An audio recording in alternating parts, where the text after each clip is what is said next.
السلام علیکم 102 میں خوش آمدید. میں ہوں شجاع قریشی. جب 30 جون 2007 کو پاکستان کا مالی سال اختتام پذیر ہوا تو اس وقت پاکستان کے اوپر تقریباً 48 کھرب روپے کے قرضے تھے، جو اب تقریباً 4 سال بعد بڑھ کر 125 کھرب تک پہنچ گئے ہیں. یعنی کہ پچھلے تقریباً 4 سال میں ہم نے جو قرضوں کا بوجھ بڑھا ہے پاکستان پہ، وہ 2.5 گنا تقریباً ہے. اگر آپ کو ہم بریک اپ بتائیں تو اس میں جو لوکل قرضہ حکومت نے لیا ہے، اور پچھلے 1 سال کے اگر ہم اعداد و شمار جو اسٹیٹ بینک کی ویب سائٹ پہ ہیں وہ آپ کو بتائیں تو لوکل قرضوں کا حجم 30 نومبر 2010 کو 5,348 ارب روپے کا تھا، جو 30 نومبر 2011 کو بڑھ کے 6,974.3 ارب روپے کا ہو گیا. یعنی کہ 30.4% کا اضافہ صرف 1 سال میں جو لوکل قرض حکومت نے لیے اس میں ہم کو نظر آیا. اگر ہم بیرونی قرضوں پہ نظر ڈالیں تو 30 ستمبر 2010 کو پاکستان کے اوپر 60.236 ارب ڈالر کے بیرونی قرضے تھے، جو 30 ستمبر 2011 کو بڑھ کے 61.835 ارب ڈالرز ہو گئے. یعنی کہ 2.65% کا اضافہ ہم کو بیرونی قرضوں پہ بھی نظر آیا. یہ قرضوں کا بوجھ کب تک پاکستان پہ رہے گا اور کیا آنے والی حکومت کو بھی مجبوراً قرض لینا پڑے گا، اس بارے میں ہم نے تفصیلی تجزیہ کیا ڈاکٹر اشفاق حسن خان صاحب سے، جو ڈین ہیں نسل بزنس اسکول کے. آئیے وہ انٹرویو آپ کو دکھاتے ہیں. نسل بزنس اسکول کے ڈین ڈاکٹر اشفاق حسن خان کو ہم ویلکم کرتے ہیں اپنے پروگرام میں. ڈاکٹر صاحب بہت شکریہ، آپ کو پروگرام میں خوش آمدید. Thank you for having me in your program. Doctor صاحب ہم شروع کریں گے. آپ نے جو ابھی ایک ریسنٹ آرٹیکل لکھا تھا اس میگزین میں کیسا ہوگا 2012، اور اس میں آپ نے پاکستان کا جو اس وقت قرض کا بوجھ ہے اس پہ تفصیل سے لکھا ہے. تو میں چاہ رہا ہوں کہ ہم یہیں سے شروع کریں کہ اس سال آپ کیا سمجھتے ہیں جو قرض کا بوجھ ہر پاکستانی پہ ہم کو نظر آ رہا ہے، وہ اس وقت آپ نے لکھا ہے کہ تقریباً 61,000 روپے ہے، یہ بڑھے گا یا کم ہوگا؟ یہ میں نے یہ جنگ اور دی نیوز کا جو یہ میگزین ہے جو پچھلے 3 سال سے نکل رہا ہے، کیسا ہوگا پاکستان 2012 کا شمارہ آ چکا ہے. اس میں نے اسی ڈیٹ کے حوالے سے لکھا ہے، اور میں پچھلے 3 سالوں سے اسی ایشو پہ لکھ رہا ہوں، اور ہر بار جو میں لکھتا ہوں at the end of the day ہوتا وہی ہے. تو انشاءاللہ جو اس میں میری پروجیکشن ہے کہ جو صورتحال ہوگی 2012 میں ڈیٹ کے حوالے سے، جس طریقے سے ہم آگے بڑھ رہے ہیں، یہ بالکل وہی ہوگا جو اس میں لکھا ہوا ہے. یعنی کہ پاکستان میں جو قرضوں کا جو بوجھ ہے وہ بڑھے گا، اور اس کے 2 وجوہات ہوں گے. پہلی چیز یہ ہے کہ ہمارا بجٹ کا خسارہ اگر آپ پچھلے 4 سالوں میں لے لیں تو اوسطاً 6.5% قومی مجموعی پیداوار کا رہا ہے. تو یہ 2011 اور 12 کا جو مالی سال گزر رہا ہے، جس کے پہلے ہاف ختم ہو چکے ہیں اور ہم دوسرے ہاف میں داخل ہو چکے ہیں، تو یہ خسارہ اس سال بھی تقریباً 6 اور 6.5% کے درمیان میں ہوگا. دوسری چیز یہ ہے کہ ایکسچینج ریٹ کے ڈپریسیشن نے بہت ایڈورس امپیکٹ کریٹ کیا ہے پاکستان کے پبلک ڈیٹ کے بڑھنے میں. بہت بڑا رول ہے اس کا. اور آپ نے دیکھا کہ پچھلے مالی سال میں تو ایکسچینج ریٹ ریلیٹیولی اسٹیبل رہا، لیس دین 1% کرنسی ڈپریشیٹ ہوئی تھی. لیکن اس سال مالی سال میں آپ دیکھیں کہ جو شروع ہو چکا ہے آلریڈی ایکسچینج ریٹ، جب 1 جولائی کو اگر آپ دیکھیں تو یہ کوئی 85 روپے فی ڈالر پہ تھا، اب ہم 91 روپے کے قریب پہنچ چکے ہیں فی ڈالر کے. تو یہ 5-6 روپے کا جو فرق پڑا ہے، 1 روپے کے فرق پڑنے سے 60 ارب کا قرضہ بڑھتا ہے. تو آپ دیکھ لیں کہ ہم نے 250 سے 300 ارب روپیہ بغیر 1 ڈالر بورو کیے ہوئے ہم نے قرضہ اس پہ چڑھا دیا ہے. بجٹ کا جتنا خسارہ ہوگا اتنا ہی ہم نے اور بورو کر رہے ہیں اس کے اوپر میں. تو رفلی اگر آپ دیکھیں مالی سال میں تو ہم 17-1800 ارب روپے کا جو پبلک ڈیٹ ہے وہ ہمارا بڑھ رہا ہے، اور یہ اس سال بھی لگتا ہے کہ اسی رفتار میں یہ قرضوں کا بوجھ بڑھتا جائے گا. اچھا ڈاکٹر صاحب، یہاں پہ ایک عام پاکستانی تو یہ سوال پوچھے گا نا کہ چلیں ٹھیک ہے، 3-4 سال پہلے معاشی حالات اچھے نہیں تھے، پوری دنیا میں خراب تھے، پاکستان میں بھی اس کا ہم کو اثر نظر آیا، نئی حکومت آئی، انہوں نے چیزوں کو صحیح کرنا شروع کیا.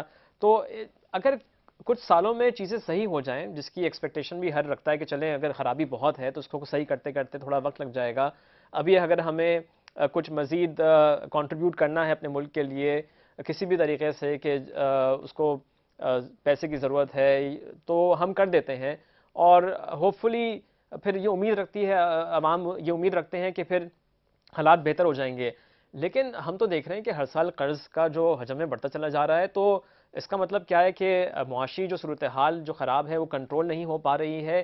کیا وجہ ہے کہ اتنے سالوں کے بعد بھی مزید حکومت قرض پہ قرض لیے چلی جا رہی ہے؟ دیکھیں 2008 کا جو سال تھا دنیا کے لیے ایک انتہائی ٹربولنٹ پیریڈ تھا، ٹربولنٹ ایئر تھا دنیا کی معیشت کے لیے، جس میں تیل کی قیمتیں عالمی منڈی میں بڑے آسمان کو پہ پہنچ چکی تھیں، فوڈ کی پرائسز بڑھی ہوئی تھیں، اور اسی 2008 میں جو کرائسس ڈیولپ ہوا اس نے دنیا کی معیشت کو ایک ریسیشن میں ڈال دیا، جس کو کچھ لوگ گریٹ ڈپریشن 2 کہتے ہیں، یعنی کہ دنیا میں تباہی مچی. پاکستان چونکہ دنیا کے اکانومی کا ایک حصہ ہے تو پاکستان میں بھی اس کے اثرات آئے، لیکن اس کے اثرات بنگلہ دیش میں بھی آئے، اس کے اثرات سری لنکا میں بھی آئے، اس کے اثرات ہندوستان میں بھی آئے، چائنا میں بھی آئے، دنیا کے مختلف ممالک میں آئے، کیونکہ سب نے وہی فیس کیا. لیکن 2009 کے گزرنے کے بعد 10 سے جب میں داخل ہوتے ہیں تو یہ تمام ممالک جس کا میں نے ذکر کیا ہے یہ سب اس کرائسس سے نکل گئے، لیکن ہم اس کرائسس سے نکلنے کے بجائے اور اس میں ڈوبتے چلے گئے. تو کوئی نہ کوئی فرق ہے پاکستان میں اور ان تمام ممالک میں، اور وہ فرق ہے گورننس کا، خاص کر اکنامک گورننس کا.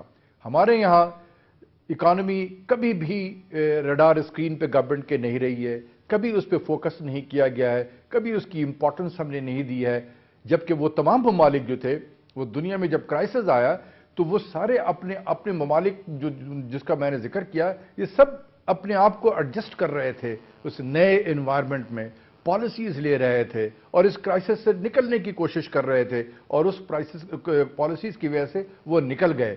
ہمارے یہاں کوئی پالیسیز ہی نہیں تھی، اس لیے نہیں تھی کہ ایک تو ٹیم کمزور تھی اور بڑی فریکوینٹ تبدیلی بھی ہوتی رہی ٹیم میں، اور اوپر سے پولیٹیکل جو لیڈرشپ ہے اس کا سپورٹ بھی ٹیم کو نہیں رہا.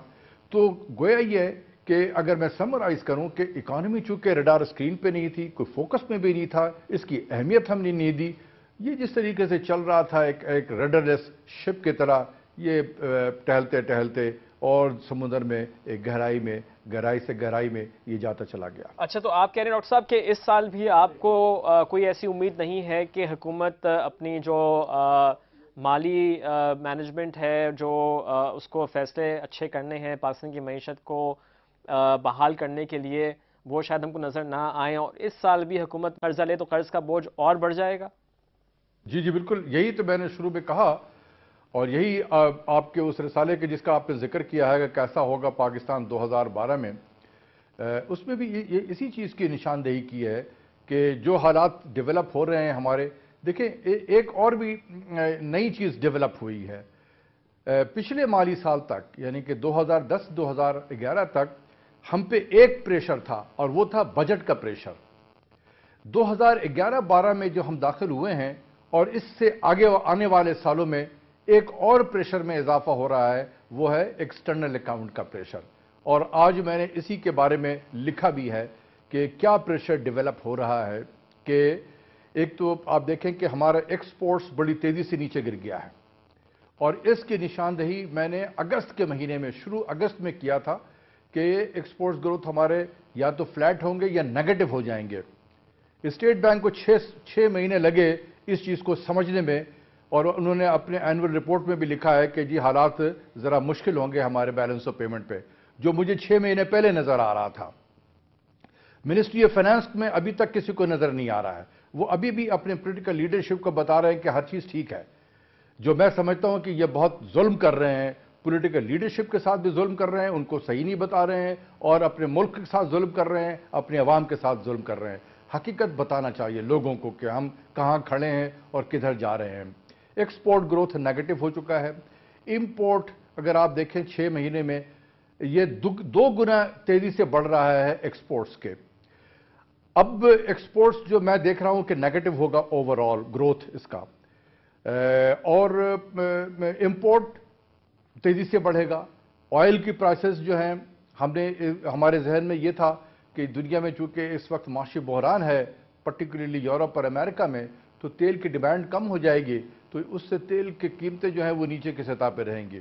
ہم دیکھ رہے ہیں کہ یہ $110 سے اوپر چل رہا ہے, اور جو پرشین گلف میں جو ڈیولپمنٹس ہو رہی ہیں ایران کے حوالے سے, تو مجھے خدشہ ہے کہ یہ آئل کی قیمت اسی رینج میں رہے گی $110 سے اوپر کے سطح میں. اس کا مطلب ہے کہ ہمارا آئل کا بل بھی بڑھے گا اور ٹریڈ گیپ اور بڑھ جائے گا ہمارا. جس طریقے سے ریمیٹنس آ رہا ہے, میں ہمیشہ کہتا ہوں کہ یہ آ رہا ہے اچھی چیز ہے, لیکن یہ مسٹیریس گروتھ ہے. مجھے اس پہ شک ہے کہ یہ آ رہا ہے, یہ ریمیٹنس آ رہا ہے, یا ریمیٹنس کی شکل میں کیا چیزیں آ رہی ہیں. لیکن چونکہ آ رہا ہے, ڈالر آ رہا ہے اور بڑے مشکل ماحول میں آ رہا ہے, تو اس لیے یہ ٹھیک ہے کہ آ رہا ہے. لیکن کرنٹ اکاؤنٹ ڈیفیسٹ جو پچھلے سال سرپلس میں تھا, اس سال میرے حساب سے یہ تقریباً 5.5 اور 6 بلین ڈالر کے قریب ہوگا, جو قومی مجموعی پیداوار کا 2.5% یا 2.6% آف GDP ہو جائے گا. ٹھیک ہے, یہاں پہ ہمیں بریک لینا ہے, ایک بریک لیتے ہیں. بریک سے واپس آ کے ایک اور بنیادی سوال جو ہر پاکستانی پوچھ رہا ہے وہ یہ ہوگا نا کہ جیسے آپ نے سارا بھی ایکسپلین کیا, اور ہم کو معلوم ہے کہ پچھلے ان چند سالوں میں پاکستان کی معیشت پہ جو دباؤ نظر آیا, اس کے باوجود ہم نے ٹیکس کی آمدنی میں اضافہ دیکھا ہے. تو پھر یہ لوگ کہتے ہیں نا کہ اگر ٹیکس آمدنی میں اضافہ ہو رہا ہے حکومت کی, تو پھر وہ قرض کیوں لے رہی ہے؟ اس پہ بھی ہم بات کریں گے بریک کے بعد. ہمارے ساتھ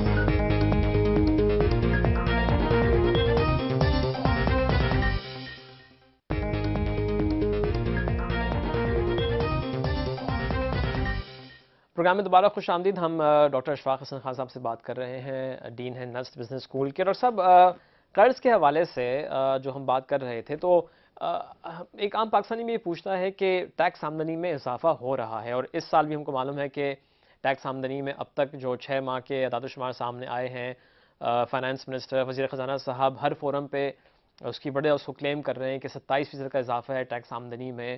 اور ہم نے پچھلے چند سالوں میں اگر دیکھ بھی لیں تو ٹیکس کلیکشن میں اضافہ ہم نے دیکھا ہے. تو جب ٹیکس آمدنی میں اضافہ ہو رہا ہے تو پھر لوگ پوچھتے ہیں پھر کیوں قرض لیا جا رہا ہے؟ اس کا مطلب ہے کہ ہمارے جو اخراجات ہیں وہ بھی بڑھتے چلے جا رہے ہیں, اور ہم جیسے سب اگزامپل دیتے ہیں نا کہ جی جتنی چادر ہے اتنے ہی پاؤں پھیلائیں, ہم اس کے باوجود کہ ہماری آمدنی میں اضافہ ہو رہا ہے ہم اس سے بھی زیادہ پاؤں چادر سے نکالتے چلے جا رہے ہیں. تو کیوں ایسا کیوں ہو رہا ہے؟ اخراجات میں کمی کیوں نہیں ہو پا رہی ہے, یا اخراجات کو بیلنس کیوں نہیں کیا جا رہا ہے اپنی آمدنی کو دیکھتے ہوئے؟ آپ کے سوال میں اس کے 2 جواب ہیں. ایک میں ریونیو سائڈ سے جواب دوں گا اور ایک ایکسپینڈیچر سے جواب دوں گا. تو پہلے میں ریونیو کی طرف آ جاتا ہوں. آپ نے بالکل صحیح کہا, اور فائنانس منسٹر بھی صحیح دعویٰ کرتے ہیں کہ ریونیو میں کوئی 27% گروتھ ہے پہلے 6 مہینے میں. لیکن اگر اس گروتھ کو آپ اینالائز کریں کہ یہ کہاں سے گروتھ آ رہا ہے, تو آپ دیکھیں گے کہ کچھ ہم نے ریفنڈز تھے جو وتھ ہولڈنگ ایجنٹ کے طور پہ جو کمرشل بینک ہمارے پیسہ اکٹھا کر لیتے تھے, تو جب ان کی آڈٹ کی گئی تو پتہ چلا کہ انہوں نے بہت سارے پیسے جو ہیں وہ CBR میں جمع نہیں کرائے تھے, یہ پچھلے وقتوں کے تھے. تو لہذا وہ ان کو نوٹس دیا گیا اور وہ وہاں سے 1 گو میں وہ پیسے مل گئے. تو اس کا کوئی اکانومی سے ریلیٹڈ اور ٹیکس کلیکشن سے اس کا کوئی تعلق نہیں رہا. دوسری چیز یہ ہے کہ ہم جو گروتھ دیکھ رہے ہیں بڑھا ہوا, اس لیے کہ ہم 2 ڈیفرنٹ رجیم کو کمپیئر کر رہے ہیں. پچھلے سال بہت سارے ایسے جو سیلز ٹیکس تھے, جو آئٹمز تھے جو سیلز ٹیکس سے ایگزیمپٹ تھے, اس سال ہم نے اس پہ ٹیکس لگا دیا ہے. تو بالکل 2 ڈیفرنٹ رجیم ہو گیا. ایک ایگزیمپٹ رجیم کو ہم ایک ٹیکس رجیم سے کمپیئر کر رہے ہیں. یہ ون ٹائم ایک جمپ تو ضرور آئے گا جس سے گروتھ بھی آپ کو زیادہ بڑا نظر آئے گا, لیکن یہ ون ٹائم ہے. دوسری چیز یہ ہے کہ اس پیریڈ میں آپ دیکھیں کہ ایکسچینج ریٹ کی ڈپریسیشن ہوئی ہے. ایکسچینج ریٹ کی ڈپریسیشن سے جتنی بھی چیزیں ہم امپورٹ کر رہے ہیں, روپے کی شکل میں اس کی لینڈڈ کاسٹ جو ہے وہ بڑھ جائے گی, اور اسی گیون دا سیم ریٹ آپ کو ریونیو زیادہ مل جائے گا. تو یہ ایکسچینج ریٹ ڈپریسیشن کا فائدہ FBR کو ہو رہا ہے. تیسری چیز یہ ہے کہ ہم نے بے انتہا اس مطلب فرٹیلائزر امپورٹ کر لیا ہے جو کوئی پلان میں نہیں تھا, اور اس کی وجہ سے اس سے بھی ہمیں ریونیو مل گئے. تو یہ کسی اکانومی سے یا اسٹرکچرل چینج کی وجہ سے یہ نہیں آ رہے ہیں, یہ ادھر ادھر سے ہم پکڑ کر ریونیو حاصل کر رہے ہیں.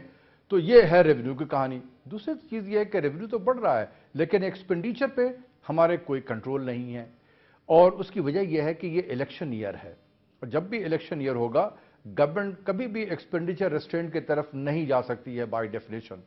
تو ہم یہ دیکھیں گے کہ ریونیو بھی اگر اس طریقے سے one time one of development کی وجہ سے بڑھ رہا ہے اس سال، تو ایکسپینڈیچر بھی بڑھ رہے ہیں. یہ آنے والی حکومت کے لیے بہت مشکل ہوگا، جو الیکشن کے بعد جو بھی حکومت آئے گی، کیونکہ یہ ون آف جو ہے وہ ختم ہو جائے گا. یہ بالکل اسی طریقے سے جیسے ون آف پچھلے سال جو ہے وہ ایکسپورٹس میں ہمیں ملا اور آج ہم نیگیٹو ایکسپورٹ گروتھ کی طرف چلے گئے ہیں. یہ بالکل اسی طریقے سے ریونیو میں بھی ون آف اس سال آپ کو مل جائیں گے، لیکن اگلے سال جو بھی حکومت ہوگی اس کے لیے بہت مشکلات کے شکار ہوں گے، کیونکہ ایکسپینڈیچر کا بیس بڑھ چکا ہوگا. تو نئے آنے والی حکومت کو ایک ہائر ایکسپینڈیچر بیس ملے گا اور لوور ریونیو گروتھ ملے گا. تو یہ آنے والی حکومت کے لیے زیادہ مشکلات یہ کریٹ کریں گے. اچھا، اب جو کہ آپ نے یہ مینشن کیا کہ الیکشن ایئر ہے، آنے والی حکومت کے لیے پرابلمز ہوں گی، تو ہم تھوڑا آگے بات کرتے ہیں کہ اگر جس سے باتیں ہو رہی ہیں کہ اس سال الیکشنز اگر ہو جاتے ہیں تو آپ کیا سمجھتے ہیں کہ اس وقت اکانومی کی، معیشت کی صورتحال کتنی خراب ہے کہ جو بھی نئی حکومت آتی ہے اور نئی اکنامک ٹیم آتی ہے اس کے لیے کتنا آسان یا کتنا مشکل ہوگا کہ چیزوں کو صحیح کر پائے، اور وہ کن چیزوں پہ پہلے کانسنٹریٹ کرے؟ کیا جو تمام مسائل ہیں ان سب کو ایک ساتھ ہی ایڈریس کیا جائے، یا یہاں بھی پرائیورٹی کیا جائے کہ جی یہ زیادہ بڑے مسائل ہیں، ان کو حل کرنا پہلا ضروری ہے؟ تو آپ کیا سمجھتے ہیں کہ نئی آنے والی حکومت جو بھی ہوگی اس کو کس طریقے سے معیشت کو سنبھالا دے سکے گی؟ میں سمجھتا ہوں کہ 4 سے 5 ان کو بڑے چیلنجز کے سامنا ہوں گے. چیلنج نمبر 1 ہوگا کہ پاکستان کے میکرو اکنامک انوائرمنٹ میں کیسے بہتری لایا جائے. دوسرا ہوگا کہ پاکستان کے ڈیٹ سچویشن کو کیسے کنٹرول کیا جائے. تیسرا ہوگا کہ پاکستان کی اکانومی کو ریوائیو کیسے کیا جائے. چوتھا چیلنج ہوگا کہ یہ پرائیویٹ سیکٹر کے کانفیڈنس کو کیسے ریسٹور کیا جائے. اور پانچواں ہوگا کہ پاکستان کی فائنینشیل سوورنٹی کو کیسے بحال کیا جائے. یہ 5 میجر چیلنج ہوں گے، اور ان کے لیے جو ہے کہ کس طریقے سے بجٹ کے خسارے کو کم کرنا ہے، بیرونی اکاؤنٹ کے خسارے کو کم کرنا ہے، انفلیشن کو کم کرنا ہے، ایکسچینج ریٹ میں اسٹیبلٹی لانی ہے. یہ ہوا میکرو اکنامک انوائرمنٹ پارٹ. دوسرا ہے کہ گروتھ کو کیسے ریوائیو کرنا ہے. اس کے لیے ضروری ہے کہ ملک میں میکرو اکنامک اسٹیبلٹی میں بہتری آئے تو گروتھ کی طرف ہم بڑھیں گے، اور اس کے ساتھ ساتھ ہمیں گروتھ کرٹیکل اکنامک ریفارمز ہمیں لانے پڑیں گے، اسٹرکچرل ریفارمز لانے پڑیں گے تاکہ گروتھ کو ایک سسٹینڈ بیسس پہ اوپر کی طرف لے کے جایا جائے. پرائیویٹ سیکٹر کے ساتھ کس طریقے سے بات کریں گے جو بھی نئی حکومت آئے گی اس سے. اور اس وقت تو آپ دیکھیں کہ پرائیویٹ سیکٹر بالکل ایک طرف ہے اور حکومت ایک طرف ہے. ان کے بیچ میں رابطہ کا انتہائی درجے کا فقدان ہے. یہ پرائیویٹ سیکٹر والے ڈر سے آج کوئی ملیشیا جا رہا ہے، کوئی دبئی کی طرف جا رہے ہیں، کوئی بنگلہ دیش کی طرف جا رہا ہے. یہ سب بھاگ رہے ہیں ملک سے باہر میں. ان کو کیسے ان کے کانفیڈنس کو ریسٹور کرنا ہے کہ نہیں، آپ اپنے ملک میں سرمایہ کاری کریں اور اپنے ملک میں پیداوار کو بڑھائیں، یہاں پر روزگار کے مواقع کریٹ کریں. یہ ایک بہت بڑا چیلنج ہوگا. یہ سوال پوچھنے کا ایک مقصد ڈاکٹر صاحب یہ بھی ہے نا کہ جو ہم قرضوں پہ پہلے بات کر رہے تھے کہ اگر جو بھی نئی حکومت آتی ہے الیکشنز کے بعد اس سال یا اگلے سال، تو قرضوں کا بوجھ کیا فوری طور پہ کم ہو سکے گا؟ کیونکہ ہم یہ بھی کہہ رہے ہیں نا کہ جو اس وقت حالات ہیں اور بیلنس آف پیمنٹ کی طرف آپ نے اشارہ کیا، اگر وہ ایشو سامنے آتا ہے تو ابھی تو ہم نے 2010 سے IMF کا پروگرام نہیں ظاہر سسپینڈ ہو گیا تھا، پھر وہ ختم بھی ہو گیا، تو ان سے ہم نے 2010 کے بعد سے کوئی پیسہ نہیں لیا ہے. لیکن جو حالات ڈیولپ ہو رہے ہیں تو لگتا یہ کہ ہم کو رجوع ضرور کرنا پڑے گا. تو نئی آنے والی حکومت اگر جو بھی آتی ہے تو اس سے بڑی ایکسپیکٹیشنز ہوں گی، بڑی امیدیں ہوں گی عوام کو، اور اگر ان کو بھی وہ ایسے حالات ہوں گے کہ ان کو قرض لینا پڑے گا باہر سے بھی یا ملک کے اندر سے بھی، تو وہ تو وہی سچویشن ہوگی، یعنی کہ یہ بھی قرض لے رہے ہیں، آنے والی حکومت کو بھی قرض لینا پڑے گا. نہیں دیکھیں، فرق یہ ہوگا جو ان کے لیے جو مسائل یہ ہوں گے نا کہ جب حکومت جو بھی آئے گی نئی، عوام کی ایکسپیکٹیشن اس سے بہت ان پہ زیادہ ہوں گے، کیونکہ 4 سال سے عوام نے باتیں تو بہت سنی ہیں لیکن جو ایکشن ہوا ہے وہ بیچارے پستے ہوئے چلے گئے ہیں. وہ ان کے کمر ٹوٹ گئی ہے مہنگائی کی وجہ سے، حالات خراب ہو گئے ہیں، غربت میں اضافہ ہو چکا ہے. تو ان کی ایکسپیکٹیشن ہو گئی کہ یہ جو نئی حکومت آئی ہے یہ بالکل کل ہر چیز کو بہتر کر دے گی. یہ وہاں پر آنے والی سیاسی جو حکومت ہوگی یہ اس کے لیے چیلنج ہوگا کہ عوام کی ایکسپیکٹیشن کو کیسے مینیج کرے. کیونکہ میں سمجھتا ہوں کہ 3 سال سے پہلے پاکستان کی معیشت میں اسٹیبلٹی نہیں آ سکتی ہے. یہ جو 3 سال کا جو پیریڈ ہے